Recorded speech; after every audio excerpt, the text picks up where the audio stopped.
Good morning, everybody. Going live time. Good morning. Happy Monday. Let me get myself all squared up here. Let's see who's here. All right. A little bit of a gray day here. Let me know if there's issues with pixelation. Tomorrow is the day that internet goes into the studio space that I will have in the future. So that speed is supposed to be like way faster than the highest speed they offer here at my residential address. So that could be exciting for us because it could be so much easier doing coffee times with better quality and everything. So fingers crossed on that. But let me know if there's any issues with my sound and my pixelation because I've unplugged everything since the class last night. So good morning to Amanda from Minnesota, right? MN, Minnesota. It must be Minnesota. I should know from our Molly Toby day, right? Of our rug bingo. Hello, Mom. How are you? We are getting a nor'easter soon. I wonder if you are too. On Thursday, it's supposed to be heading our way. So we are doing obviously the most essential stuff that you see everybody doing. We are searching for sleds and saucers. Obviously, top of the list of priorities. We got no sledding days in with the kids last year. It was like no sledding at all. Sorry, I did that. So I'm hoping that this is the year that we can go to Barn Door Hill near my mom, that very steep sledding hill that if you're heavy enough, which I think I am this year, you can almost cross the traffic street by accident on your sled, which hopefully we don't do. I don't think the kids are heavy enough for that. Heather, hello, good morning. I hope I'll see you tomorrow in the new space. I got it painted this weekend. I'm going to go back and do some home painting, hand painting on it. I'll tell you about that in a minute. Joelle, good to see you again. You woke up feeling so happy about the holiday class. Oh, I'm so glad. I'm going to talk a bit about that too. I hope it was a lot of knowledge. It was longer than I thought. I'm sorry about that. I always run over. Beverly, good morning. Donna, good morning. Carol, there you are in freezing Wisconsin. Cynthia, good morning. It was amazing fun. I'm glad you were there. There was a lot of buddies on the class last night. I'll do that next. It was super fun. Good morning, Linda.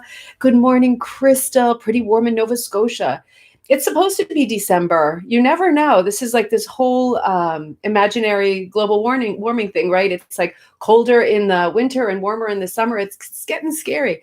But I do have to say along those lines, I'm not a conspiracy person by any means, nothing like that. But I will say that historically, studying history for so long, there have been really oddly cold and warm days pretty much every year since the beginning of time.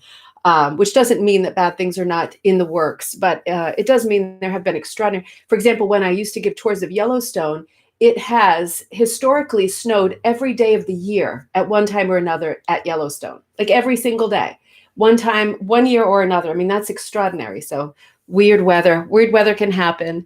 Good morning, Catherine in Arizona. Good morning, Linda B. Let me see. They're popping up ads all over the place. Good morning, April and Denise. Good morning, Penny. You're not late at all. Good morning, Kathy. Good morning, Lori.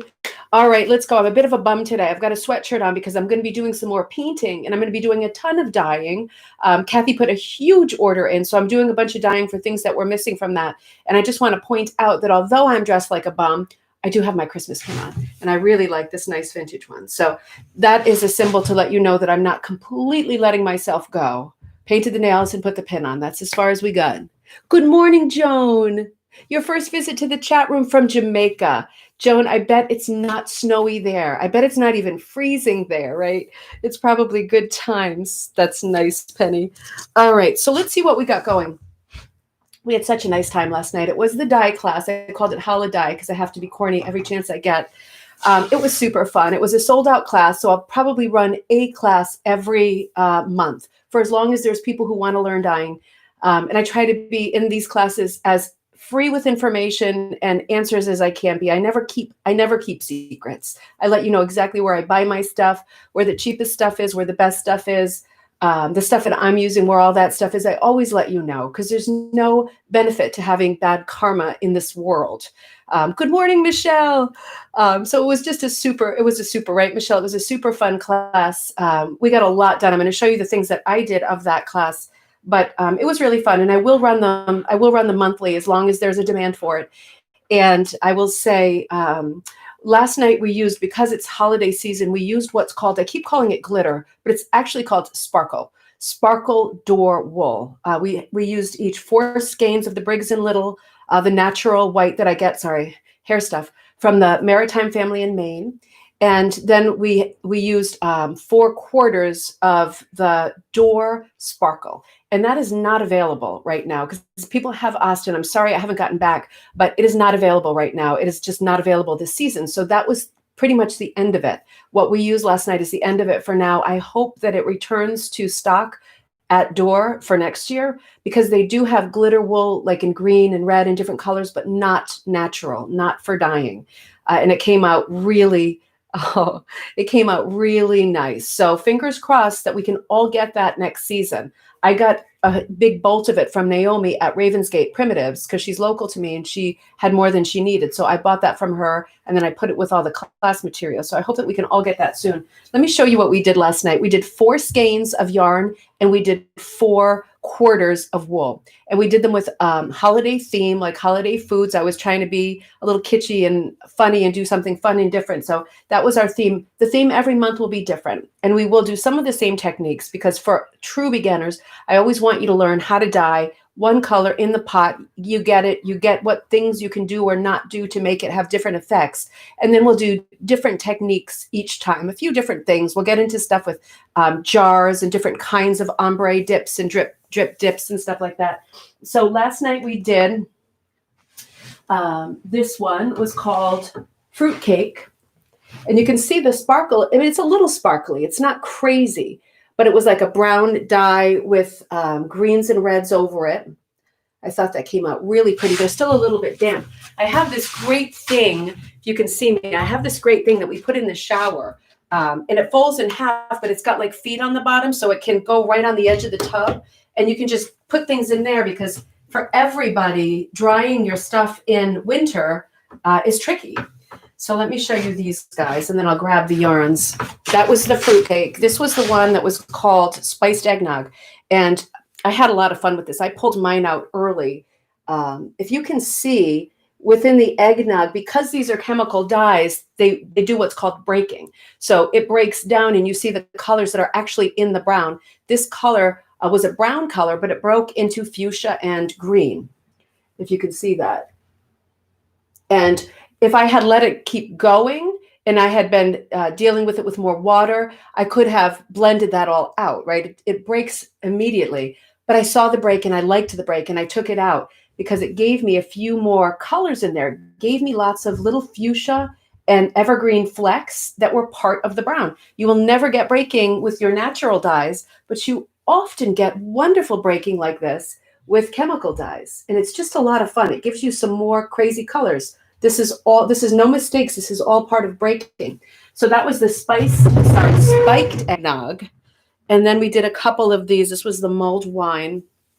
It's kind of like an ombre and an ombre with color breaks as we went from like dark one color to a different color. So we were doing like mixed, dark to light with that. And then we did plum pudding. I love this one. I went really dark with my plum. Everybody did different sort of degrees of what they did, but I like really bright. And so we had one color underneath and then we put 2 on top and we dyed this with like a cinnamon roll or a cinnamon bun process. And then we did, this one was called Turkish Delight. I wonder if you'll be able to see, but if you know what Turkish Delight looks like, it's super powdery. It's a candy like The Lion, the Witch, and the Wardrobe. It's Good morning, Doreen. It's a candy that is so powdery, little squares that look like little fudge or little cheeses, but they're sweet and they're super, super powdery white with hints of green, pink, and peach. So there's little flecks in here of pink, green, and peach. I have like quarter skeins. Everybody that dyed each had a full skein for each color. I was trying to speed myself up. And this was marzipan pink. Do you know marzipan, like the little pigs that you get? Maybe it's more of a European thing. And this is peppermint bark. I crossed mine over a lot. So I got rid of a lot of my white and I put more color in it. So that has a lot of like red and pink over the white. And then this one, I was naughty and I dyed it at the end. This was gingerbread man, like this. But then while I was waiting for things to dye, I dipped just the center in Caribbean blue because I think I can use this later and I know what for. So that was what we did last night. And it was super fun. We all were busy, busy, busy. There was some striking out, people putting in, like Libby's daughter was there, and she's a knitter, not a hooker. And she was putting in sock blanks. And I know I've done a video, if you saw it ages ago, on dyeing with the sock blank, where you kind of reverse engineer your supplies by buying a pre-made, pre-knitted sock blank, or knit one yourself if you have a knitting machine, just a piece of knitted fabric, and then you dye it however you want. And you can really control the color that's going into it. And then you hook it up to your little winder and unravel it. And then you've got a skein of yarn to hook with. So that's a fun thing too. She was throwing sock blanks into the dye here and there in between while we were waiting for things to, come out of the oven or off the stovetop. Super fun. It was super fun to be together, and it was super fun to do this together. And I think we all had fun. I hope we ended up with some beautiful fabric that we like. And if it's colors you end up not liking, you just over dye it, right? You just over dye it. So that having been said, super fun.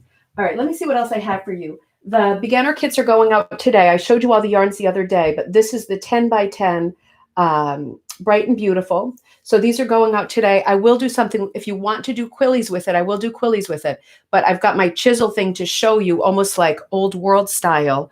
You can go real heavy-handed with this if you want. I've shown you where I put my lines, like the ombre lines that I'm doing in mine. I'll show you it more tomorrow because I have a little more time, I hope, to work on mine. It's coming out really pretty.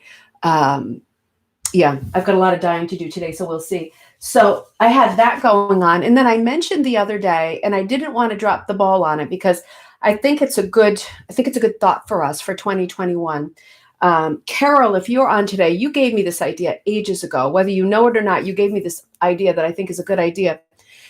Carol sent me ages ago a picture or the actual, like, old Pearl McGowan, I think it was like a round chair seat with the thought, what to do with it, right? It's so specific, what to do with it. So I thought, what I would do with it is a crazy sort of checkerboard background. I would do something super unexpected because we've all seen these. We've seen lots of these. And if you want to do something different, you don't want to completely disregard the prettiness and the historic quality of the design. Most of Pearl McGowan's chair seats are going to be what we were talking about last week, that crewel style, right? The Jacobean style, the crewel style that she did. That was her era for it. So sometimes you get, hey, Sharon, sometimes you get something like that. This isn't Carol's. I wouldn't have written on Carol's, but I found one of my own because I also have a lot of Pearl McGowan patterns that I have not used. This is burlap, and it's not a rug, and I might be a real jerk and hook right into it because it's going to be fast and furious. We'll see how it goes. I know I'm not supposed to, I know, but I do my own thing. So this is one of her patterns, Pearl's patterns that I have, right, that I was thinking what to do with this in 2021. No time now, but I drew a checkerboard over it. Do you see the checkerboard? I drew the lines right over it, and with the intention of doing this checkerboard thing.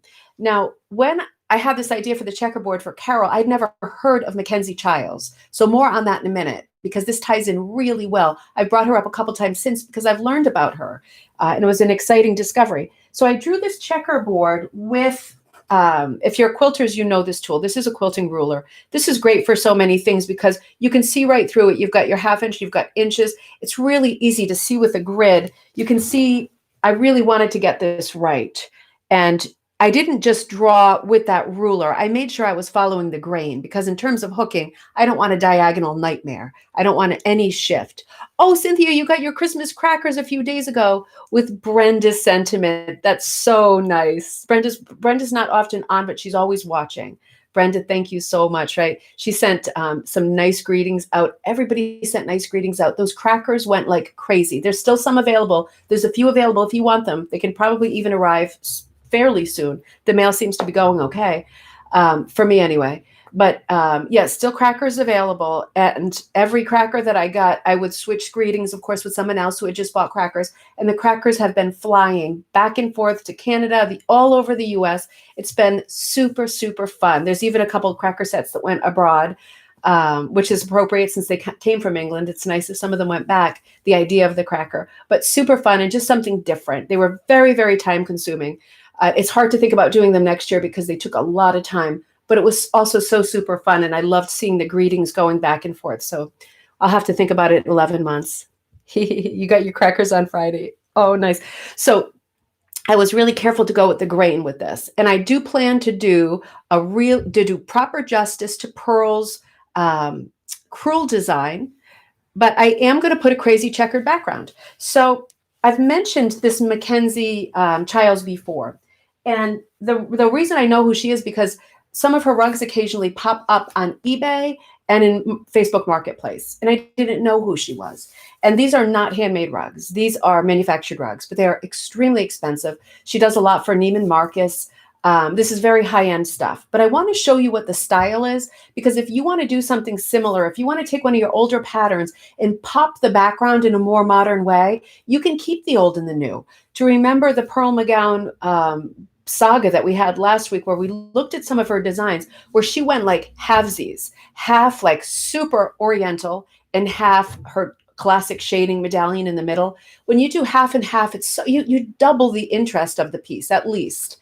And it's an interesting thought for yourself to know and to be open to the possibility of taking an old pattern like an old pearl and doing something a little bit different with it. So I researched MacKenzie-Childs a little bit, and I'm going to show you some of her stuff so you know her style. This is her, very Alice in Wonderland. I think her signature, hopefully we're not pixelated because it's going to be, your screen is going to be smoking looking at this. Her signature thing is like checkerboard. That's her signature thing. And particularly black and white. But you can see has a bit of a decoupage feel. This is actually wallpaper. These are some of her house goods items, teapots and things. You're still getting that very graphic, what I think of a very 80s, 90s kind of throwback, because these are new things that she sells. Lots of stripes, lots of like awning designs, a lot of the same, very, very bright. They're not Florida type colors. They're really, really bright off primaries, quite pixelated, really. I'm so tired of this. I really hope this new place is going to be better. I can always show these again.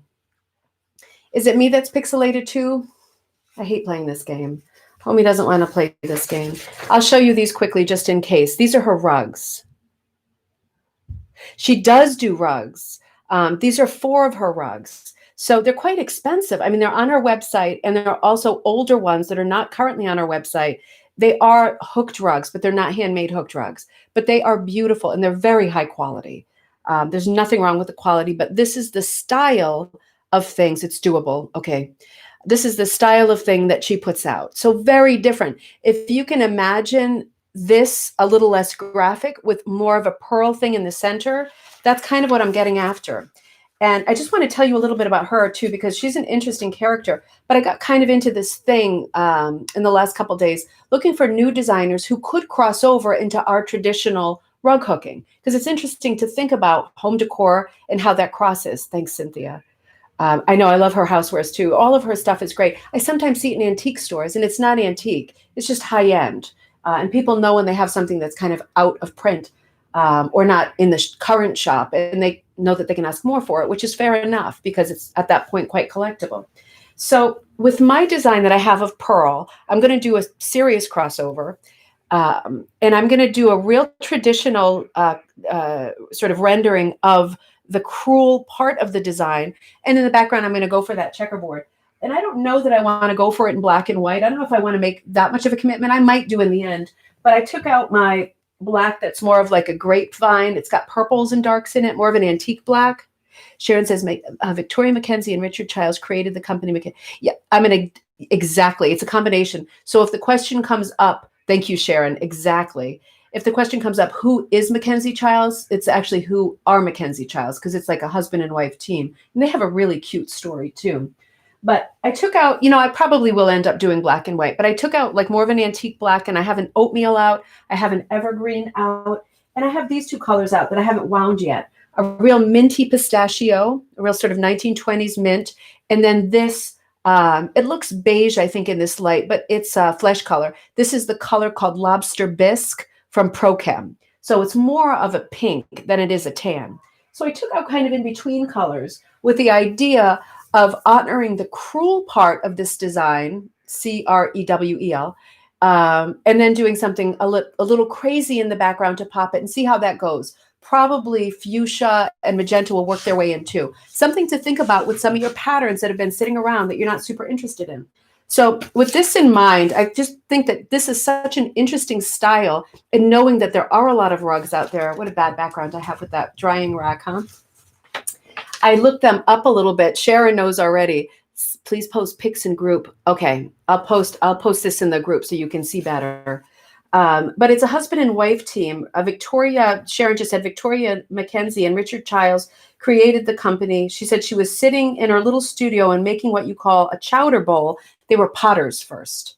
I'd never made one or seen one of that shape before. The whole rush of ideas burst forth. All kinds of patterns and decorations just kept building and falling, almost like jazz, she said, almost like jazz music.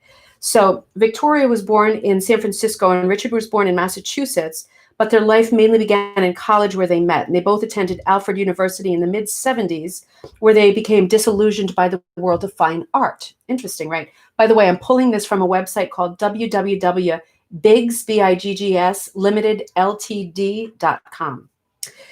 They were both working on their graduate degrees in ceramic and sculpture. And Victoria said, it's not quite as altruistic as we'd imagined in our idealistic world. It was much more politically oriented than artistically oriented.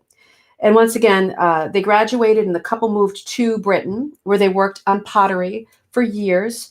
And then they moved back to New York, and Richard took a part-time teaching job at Wells College in Aurora.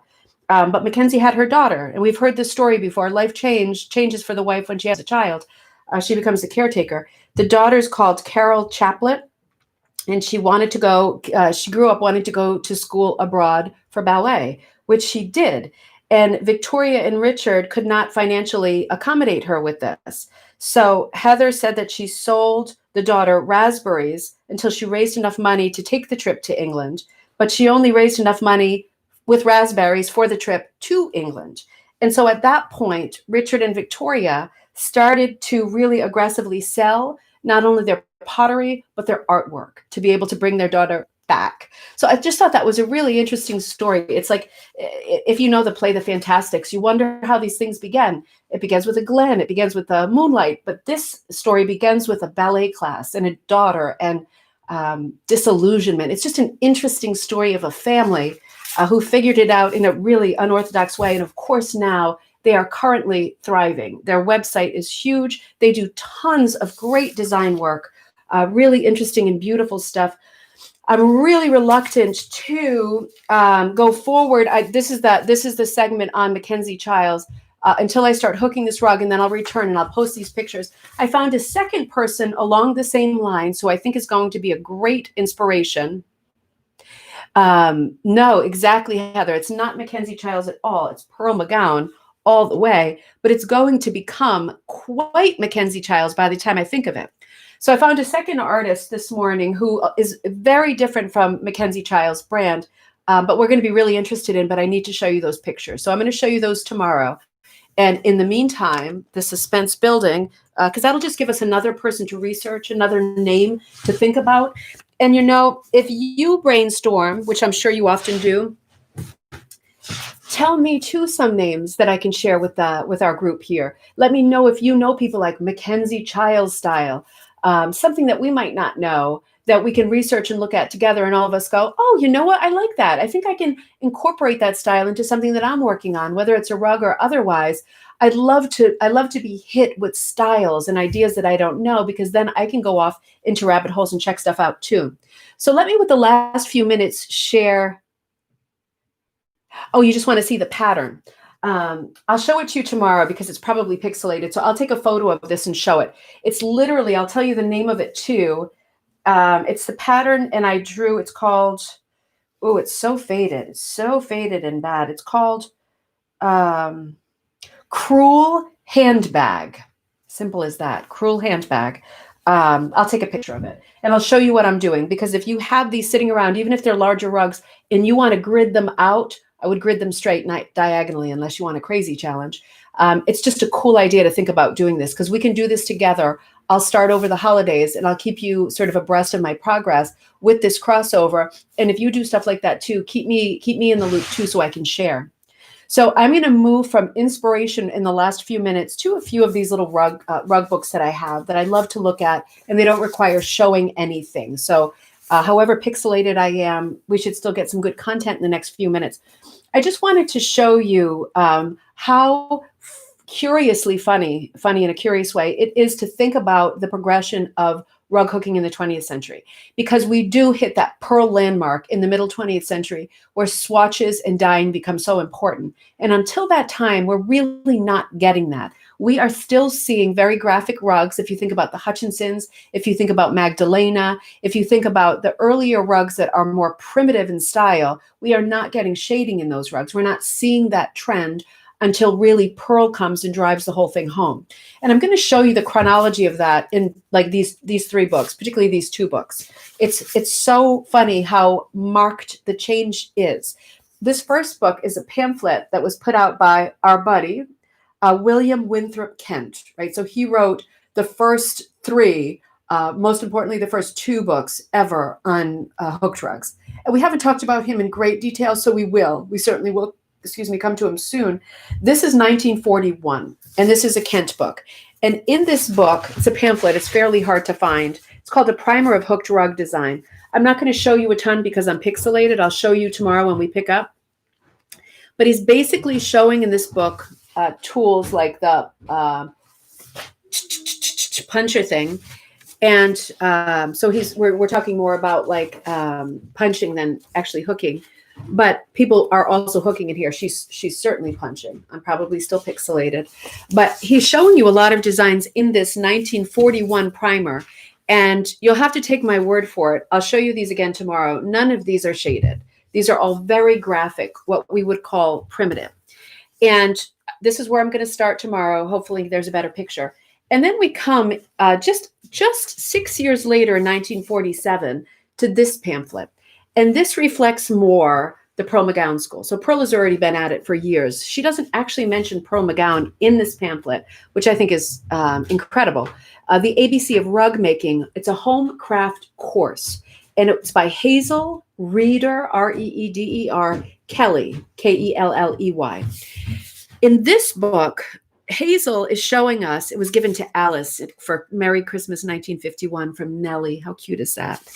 In this book, Hazel is showing us, I know you can't see properly, but Pearl McGowan rugs. These are like all Pearl McGowan rugs. There might be a few heritage in here.